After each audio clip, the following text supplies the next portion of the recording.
કારેલા જોઈ અને મોઢું ના બગાડજો. લગ્ન પ્રસંગમાં હોય છે તેવું મસ્ત ચટાકેદાર કાજુ કારેલાનું શાક બનાવું છું. કારેલાને ધોઈ અને થોડી ઘણી છાલ ઉતારી અને સમારી લો. પછી મીઠું નાખી અને અડધો કલાક માટે ઢાંકી દો. અડધો કલાક પછી કારેલામાં 1 ગ્લાસ પાણી નાખો અને બરાબર ચોળી લો. વધારાનું પાણી એકદમ નીચોવી અને કારેલા એક પ્લેટમાં કાઢો, એટલે કારેલાની કડવાશ બધી જ દૂર થઈ જશે. હવે આ નીચોવેલા કારેલા પર અડધી ચમચી હળદર અને 1 ચમચી ચણાનો લોટ ભભરાવી લો. થોડું હલકા હાથે ચણાના લોટનું કોટિંગ કરી લો. હવે એક તાંસણામાં થોડુંક વધારે પડતું તેલ મૂકી અને આ કારેલાને થોડા સાંતળી અને ઢાંકી દો. 5-1 મિનિટ માટે કારેલાને ચડવા દેવાના છે. આમ તો રસોઈયા કારેલા તળી અને કાજુ કારેલાનું શાક બનાવતા હોય છે, પણ આપણે કારેલા તળેલું તેલ હોય તેને ક્યાં વાપરવું, એટલે આપણે સાંતળીને બનાવીએ છીએ.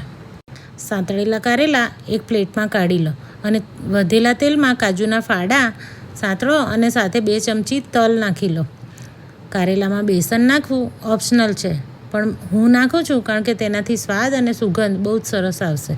તલ ફૂટી ગયા છે અને કાજુ સંતળાઈ ગયા છે, એટલે હવે જે સાંતળેલા કારેલા છે તે આની અંદર ઉમેરવાના છે. રસ રોટલી કે દાળ ભાત જોડે એકવાર આ શાક જરૂરથી ટ્રાય કરજો.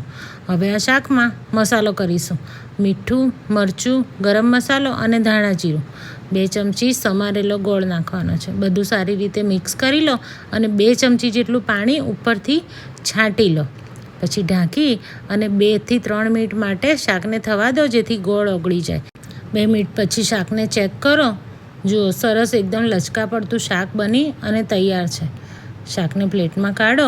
રસોઈયા બનાવે છે તેવું શાક પણ કારેલા તળ્યા વગર ઓછા તેલમાં બનાવ્યું છે તો પણ એટલું જ ટેસ્ટી. રેસીપી ગમે તો લાઇક, શેર ને કોમેન્ટ કરજો. Thank you.